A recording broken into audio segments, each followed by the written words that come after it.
As everybody should know by this point, Donald Trump held a rally this past Saturday in Georgia, that of course where he had hundreds of empty chairs there he was talking to. It wasn't a good rally by any stretch of the imagination.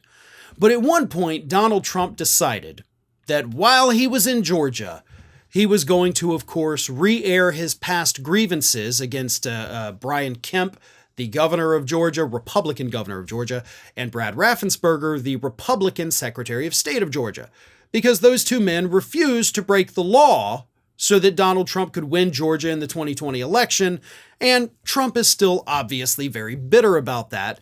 So he took a moment during his speech, a very long moment, to trash these two men and of course say that under Brian Kemp's leadership, the state of Georgia has gone to hell.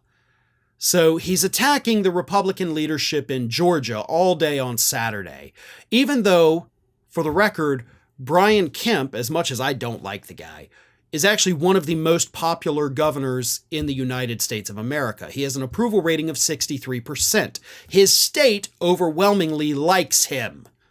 And yes, 63% approval rating is very high for a governor these days. And again, he's in the top 10 of popular governors across the country. So not smart to attack, one, somebody from your own party, two, somebody who's hugely popular in the state and has very powerful sway over the state. But nevertheless, Trump did it. And now Republicans across Georgia are freaking out because they think that Trump's attacks on Kemp and Raffensperger, of course, mean that he basically just lost the state of Georgia again. Let me read you a few of the quotes because, of course, the national media decided, let's go down to Georgia and talk to all the Republicans there, see how they're taking Trump's attacks. And the answer is not well. This is from Bobby Sapporo, who is a former Kemp campaign manager. He said this: "I'm sitting here scratching my head. Attacking the popular governor of a pivotal swing state makes zero sense. If we want to actually unite, ask for the support of the guy who beat your endorsed primary opponent by 52 points and handily defeated Stacey Abrams." Then another one, Cole Muzio, who's a Kemp ally, said, quote, "Attacking a successful and popular governor is not only wrong, it's politically stupid. The stakes are too high for pettiness and for the candidate to actively undermine his own chances." It doesn't end there.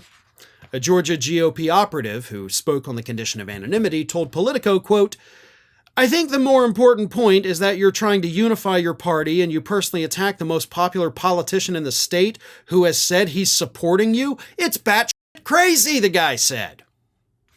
I don't disagree. And of course, this is a former Republican legislator, Alan Peake, who said this: "A lot of Republicans like me might just decide not to vote at all in the presidential election because of stupid antics like tonight. Trump may have just lost Georgia." Now, a couple weeks ago, Georgia was no longer in play. Back when Biden was still the nominee, Donald Trump was crushing him in Georgia. Switch him out with Kamala Harris, suddenly Georgia's back in play. Harris held an enormous rally last week in Atlanta, overwhelmingly popular. You know, people in the stands at that rally were excited to be there.